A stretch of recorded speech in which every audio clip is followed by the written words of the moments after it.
There are certain lessons that nursing school doesn't teach, things that aren't included in any manuals or training. You learn how to cope with pain, death, and despair, but they never prepare you for the times you encounter the inexplicable. My name is Emily. I'm 40 years old, and I work as a nurse at Boston General Hospital.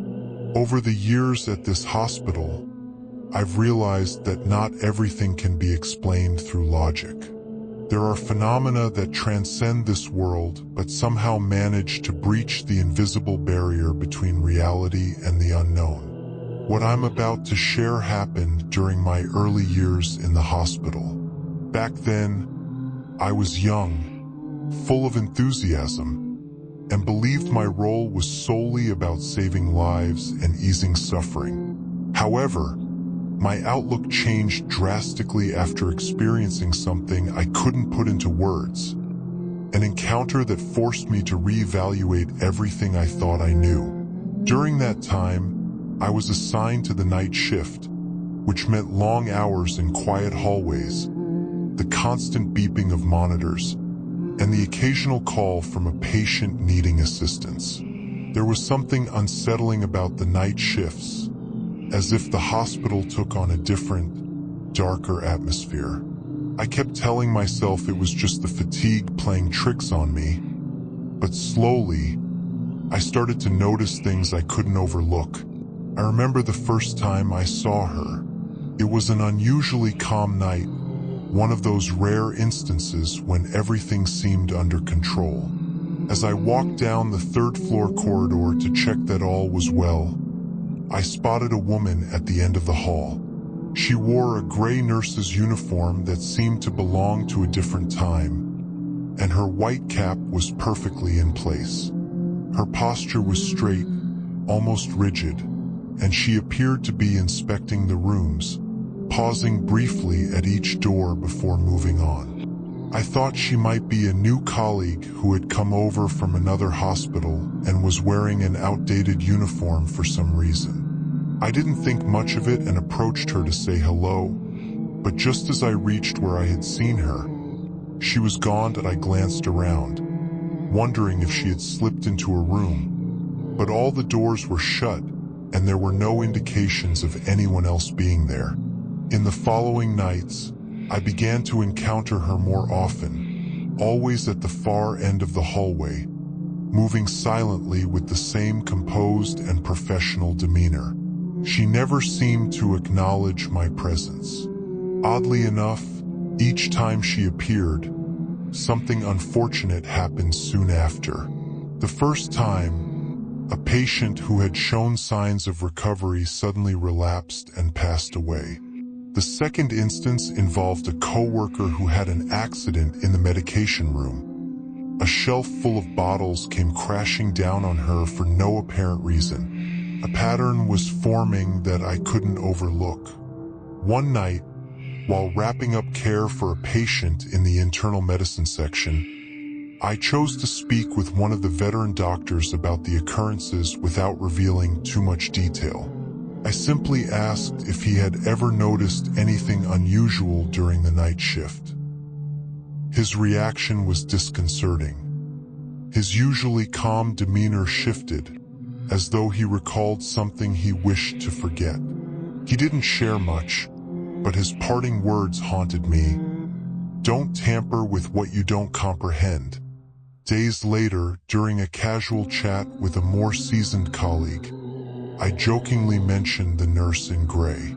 At once, her expression shifted, and she urged me to refrain from discussing her in front of others. In a hushed tone, she shared what she knew. The figure I had seen was of a nurse named Clara who had worked at the hospital in the 1970s. She was known for her commitment and professionalism, but her end was tragic. Clara died in an incident within the hospital. During a sudden power outage, she became trapped in an elevator that malfunctioned. The elevator plummeted from the 5th floor to the basement, killing her instantly. Her body was so severely damaged that the area had to be closed off for weeks. Strangely enough, after her death, reports began to emerge from staff and patients claiming to have seen her wandering the halls, always in silence, always clad in that gray uniform that had defined her. My colleague mentioned that there was an unwritten rule among the night shift staff. If you spotted the nurse in the gray uniform, you should steer clear of her. Don't talk to her, don't make eye contact, and especially don't follow her. It was said that whenever someone broke this rule, something bad occurred in the hospital. While I didn't necessarily believe these tales, the number of coincidences was hard to ignore. Even though I tried to stay skeptical, I couldn't shake the feeling of paranoia creeping into my routine. Every time I was on the third floor, I felt an invisible tension, as if someone was watching me. For several weeks, I didn't see her, which made me wonder if it had all been a figment of my imagination, fueled by fatigue. However, that sense of calm didn't last long. One early morning, while I was reviewing records at the nursing station, I heard footsteps in the hallway. While it wasn't unusual to hear someone walking, this time felt different. The steps were slow and deliberate, as if the person behind them had a definite purpose. I got up and moved toward the hallway, expecting to find a colleague, but there was no one there. Just as I was about to head back, I spotted her again. Clara was standing in front of a room, her head slightly tilted as if she were listening to something inside. I was frozen, unsure of what to do. I knew I should follow the rule and not interact with her, but the urge to go closer was overwhelming. I took a step toward her, but the moment I did, she slowly turned in my direction. I couldn't see her face clearly, but her posture communicated a strange mix of sadness and caution. Then, without a sound, she turned and walked down the hallway, disappearing into the shadows. That same night, the patient in the room she had been near suddenly passed away. This was someone who had been showing signs of recovery, and the doctors couldn't figure out a clear cause for the decline. It was a tough blow, yet it also served as a grim confirmation of what I had suspected all along. Patterns began to emerge that I couldn't ignore one night while wrapping up my shift in the internal medicine area. I decided to confide in one of the veteran doctors about the odd occurrences I had been noticing, but without providing too many details. When I asked if he had ever seen anything unusual during his night shifts, his reaction unsettled me. His usually calm demeanor tensed up as if he was recalling something he'd prefer to forget. He didn't share much, but his warning was enough. Don't mess with what you don't understand. Days later, during a casual chat with a more experienced colleague, I mentioned, somewhat jokingly, a nurse in gray. Immediately, her expression shifted, and she urged me not to speak about her in front of others. In a hushed tone, she began to share what she knew. According to her, the figure I had seen was a nurse named Clara, who worked at the hospital in the 1970s. Clara was known for her dedication and professionalism, but her story took a tragic turn. She lost her life in a freak accident during a power outage when she became trapped in a malfunctioning elevator that plummeted from the 5th floor to the basement. The fall was so severe that her body was unrecognizable, leading to the closure of that area for weeks. Strangely enough, after her passing, reports surfaced from staff and patients claiming to have seen her wandering the halls, always silent, always dressed in that distinctive gray uniform that had defined her. My colleague shared that there was an unwritten rule among the night shift workers.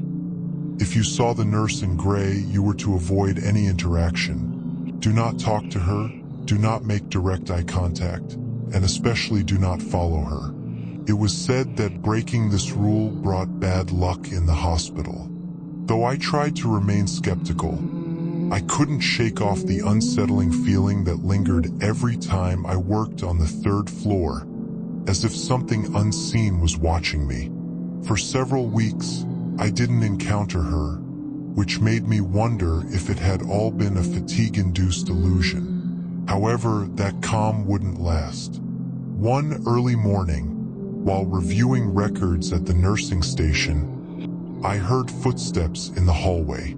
It was normal to hear someone walking, but this time felt different. The steps were slow, deliberate, as if they were made by someone with a clear purpose. I rose to check, expecting to find a colleague, but the hallway was empty. Just as I turned to return, I spotted her again. Standing before a patient's room door, her head tilted to one side, as if she were listening to something inside. I froze, paralyzed with indecision. I knew I should adhere to the rule of not interacting, yet the urge to approach her was overpowering. As I took a step closer, she slowly turned to face me. I couldn't make out her features clearly, but her posture conveyed a peculiar blend of sadness and warning. Then, without uttering a sound, she turned and drifted down the hallway, vanishing into the shadows. That same night, the patient in the room she had been observing suddenly passed away, a person who had previously shown signs of recovery. The doctors couldn't identify a clear cause, making the loss even harder to accept. It became evident to me that Clara's presence was not coincidental. There was an underlying purpose to her appearances that I couldn't grasp. Over time, I learned to coexist with the uncertainty. Clara never appeared to me again, but other colleagues reported spotting her in various areas of the hospital. Her story transformed into a myth that everyone knew but few dared to voice. Sometimes, as I walked through the third-floor corridors, I still felt that something lingered there. It wasn't fear that gripped me, but rather a sense of respect for the unknown. The figure of Clara, dressed in her gray uniform, serves as a reminder that there are forces in this world that defy our understanding. I may never find the answers, but I've come to accept that some stories simply don't have conclusions. There are things that time can't erase, regardless of how many days, months, or years go by. Some places seem to hold on to pain, as if emotions seep into the walls like an indelible stain. If someone had told me years ago that these things were real, I probably wouldn't have believed them. But everything changed one night at Johns Hopkins Hospital in Baltimore, where I've worked for over a decade in the maternity ward. What I witnessed, what I felt, and what I now know are experiences I will never forget. The maternity ward had always struck me as a place teeming with life and yet marked by fragility. Mothers entered full of hope, but not every birth had a happy ending. There are certain experiences that time cannot diminish, no matter how much time passes. Days, months, or years. Some places seem to hold on to their pain, where feelings seep into the very walls like an indelible stain. If someone had told me long ago that such things were true, I likely would have dismissed them. However, everything shifted one evening at Riverside Medical Center in Richmond, where I've been employed for over a decade in the neonatal unit. What I witnessed, what I felt, and what I now understand are memories that will forever linger in my mind. The neonatal unit had always appeared to me as a realm filled with life yet also marked by fragility. Mothers arrived brimming with hope, but not every birth concluded successfully. Although it was rare, there were occasions when outcomes deviated from expectations, and those instances left a lasting imprint on the atmosphere, something that could never be fully articulated. Despite these challenging moments, I had always believed that this unit was a place where light ultimately overshadowed darkness, until that night when everything changed. It was a calm evening, one of those times when everything seemed to go as planned. Most patients were resting, and I was busy reviewing medical charts in the small nursing station. The hospital was tranquil, save for the soft hum of machines that monitored the vital signs of mothers and their infants. Yet, there was an unidentifiable tension in the air, something I couldn't quite place. It wasn't exactly fear, but more a type of unease that I couldn't shake. I had heard tales before, whispers among my co-workers about the woman in the hallway. According to their accounts, on the quietest nights, some had spotted a woman with long, unkempt hair and a soiled hospital gown wandering aimlessly through the corridors. No one really knew who she was, but some speculated she was a mother who had tragically died during childbirth years ago. Others argued it was merely a myth, one of those stories that float around hospitals to amuse staff during the long night shifts. I had never taken it seriously until that night around 2 a.m. when, while examining a patient's file, I looked up and saw her. She stood motionless at the end of the hallway, her hair dark, long and tangled, as if it hadn't been attended to in days. The hospital gown she wore seemed aged, far older than the ones we currently utilized, and there were stains on the fabric that I preferred not to examine too closely. Though she was at a distance, her presence was undeniable. I'm unsure how long I stared at her. There was something about her stance that felt off, something that rendered the entire scene unfit for the time or setting in which I found myself. I stood up from my chair without really understanding why and began to stroll toward her. But before I could make more than a few strides, she simply vanished. She didn't walk away. She didn't fade. One moment she was there, and the next, she wasn't. I halted abruptly, my heart racing intensely. I inspected the corridor, glanced behind doors, and searched for any indication that someone had been there, but found nothing. I went back to the cubicle, trying to persuade myself that I must have imagined it. Perhaps fatigue was causing my mind to play tricks on me. However, there was a part of me that understood what I had witnessed was genuine. In the subsequent nights, I began to perceive things I had previously overlooked.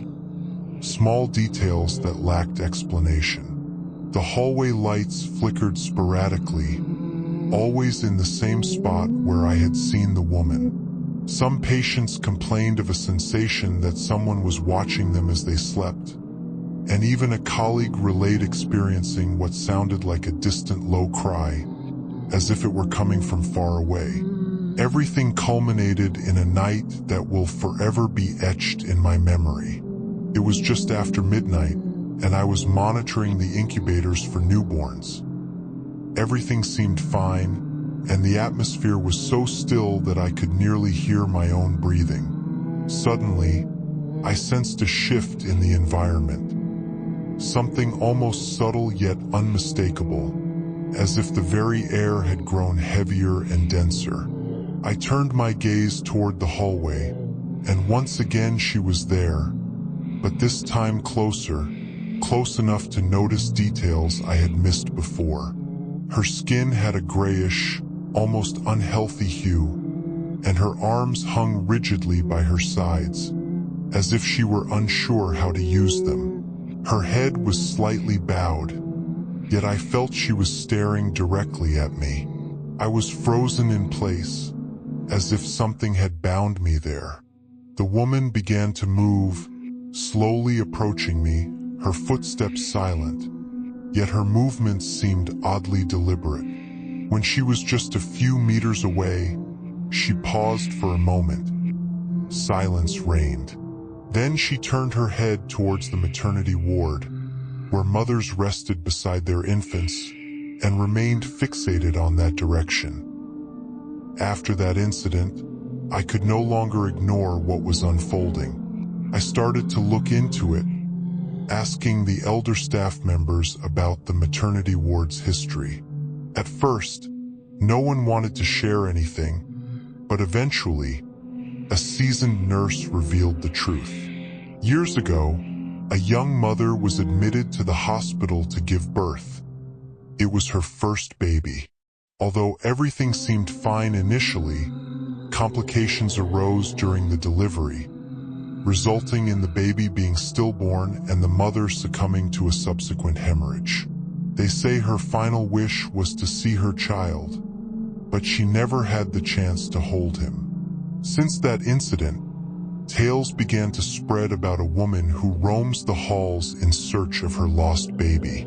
That narrative resonated too closely with what I had experienced. I was unsure if what I had seen was a reflection of her sorrow or her maternal love that could never be fulfilled, or if it signified something darker beyond my comprehension. Ever since that night, my perspective of the maternity ward has fundamentally changed. Even now, years later, I sometimes sense a presence around me when I'm isolated in the hospital. I haven't encountered her again, but I am aware she remains there, trapped in some corner of that corridor, forever searching for something she will never find.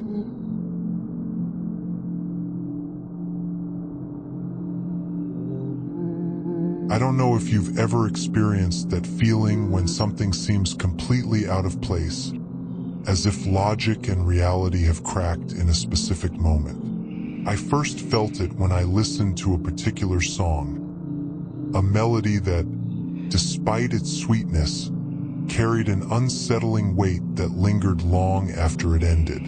I work as a nurse at St. Andrew's Hospital in New York, and although I've encountered countless extreme situations, an incident from a few years ago still quietly haunts me.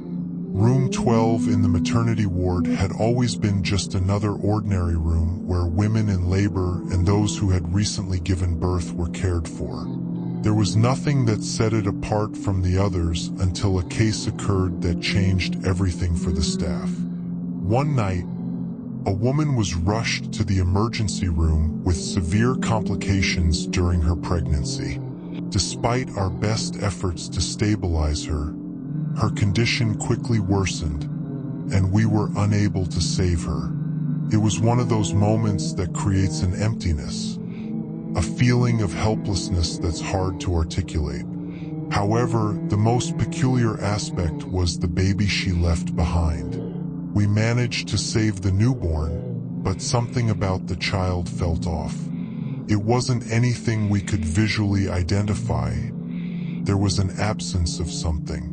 The baby didn't cry at birth, not a single sound. At first, we thought it might be a medical issue, but all the tests came back normal. Its vital signs were stable, and it responded to stimuli, yet it remained completely silent, and that calm was unsettling. Weeks went by, and the baby was still a mystery. We placed the infant in an incubator in the neonatal unit, where it stood out from the rest. While other newborns wailed loudly during feeding or bath time, this one lay still with wide open eyes, observing everything with an expression I couldn't quite interpret. There was no warmth in its gaze. It felt as if it comprehended things it shouldn't. Everything would have remained a mere medical curiosity if not for the events that unfolded at night. The first time I heard it was around midnight while checking on the neonatal area.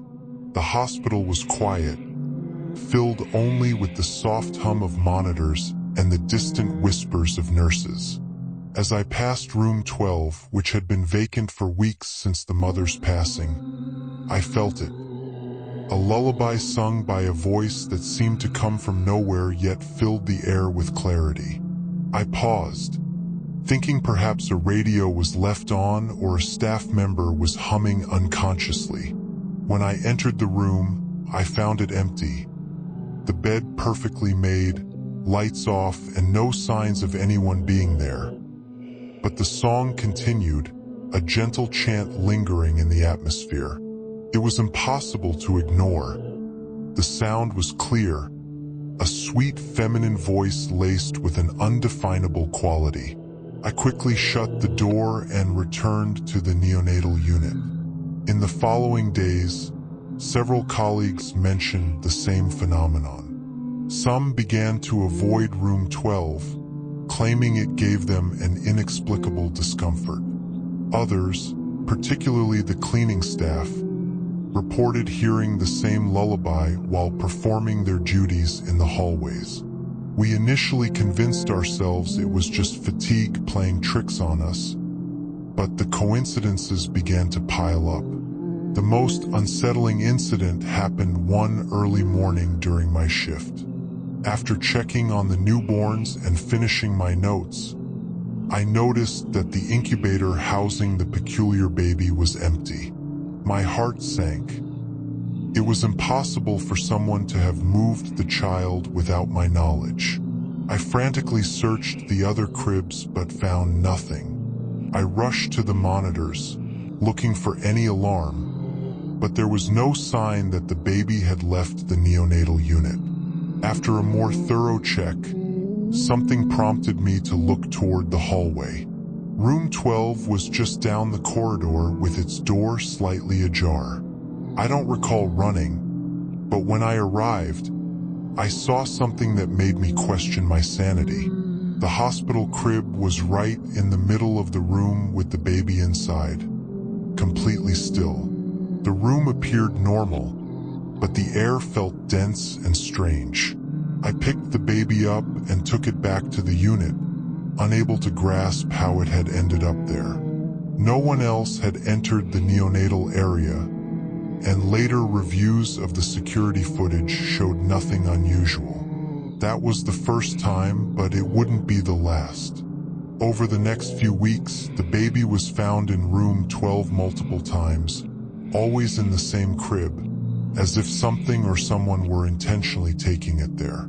The incidents grew more intense, leading to complaints from nearby patients. Many women in neighboring rooms reported hearing the same lullaby at night, describing it in detail and echoing what others had shared.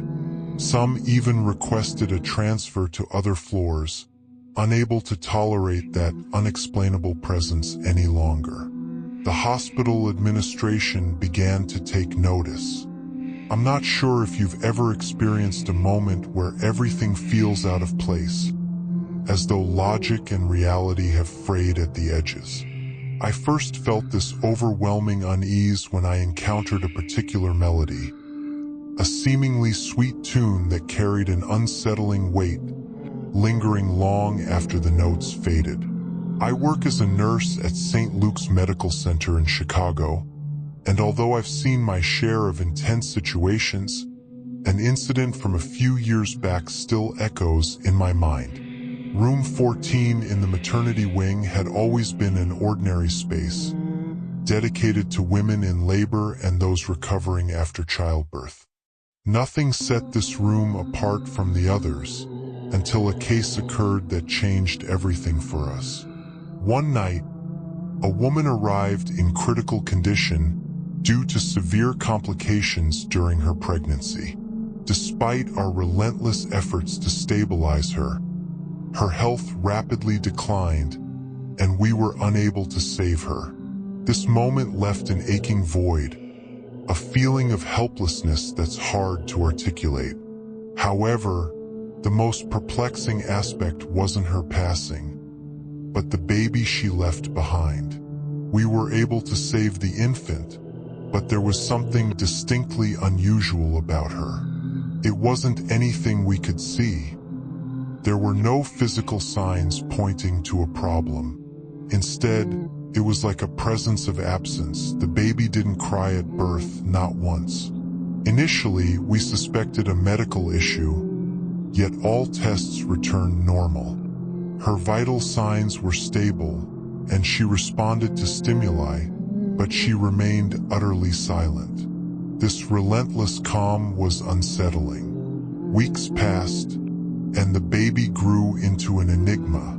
We placed her in an incubator in the neonatal unit as expected, but she always stood out.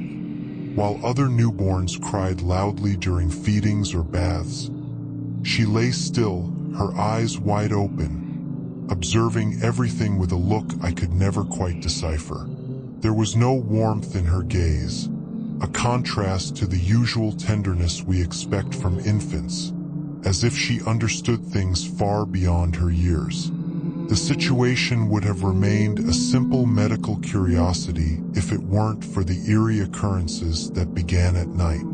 The first time I heard it, it was around midnight while I was doing my rounds in the neonatal area. The hospital was enveloped in the usual quiet, filled only with the soft hum of monitors and distant murmurs from nurses in the corridors. As I walked past room 14, which had been vacant for weeks since the mother's passing, I felt it, a song. It was a lullaby sung by a voice that seemed to emanate from nowhere yet filled the entire space with clarity. I hesitated, considering that perhaps someone had left a radio playing or that a nurse was humming unconsciously. But upon entering the room, I found nothing but emptiness. The bed was perfectly made, the lights off, and there were no signs of occupancy.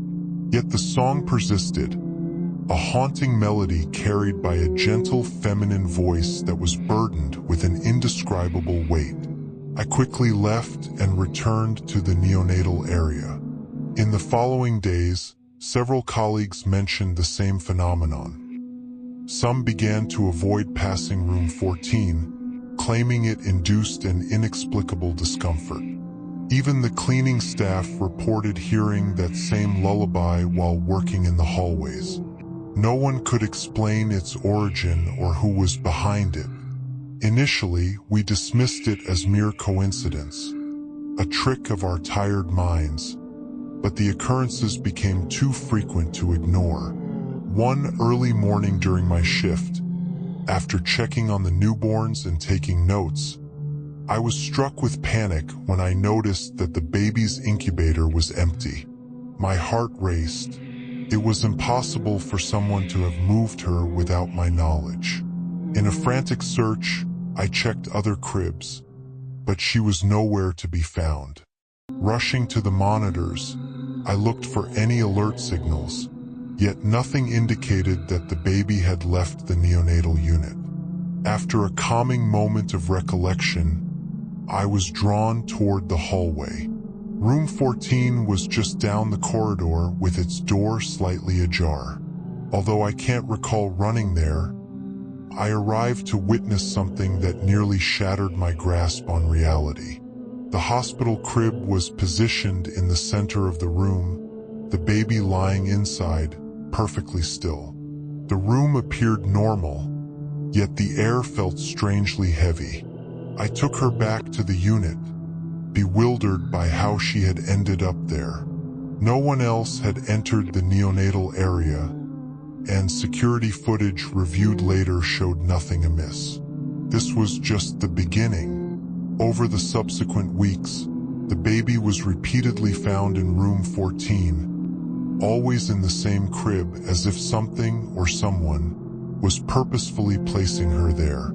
The events escalated to the point where we started receiving complaints from nearby patients. Many women in adjacent rooms complained of hearing the same lullaby at night, describing it in ways that matched what others had reported.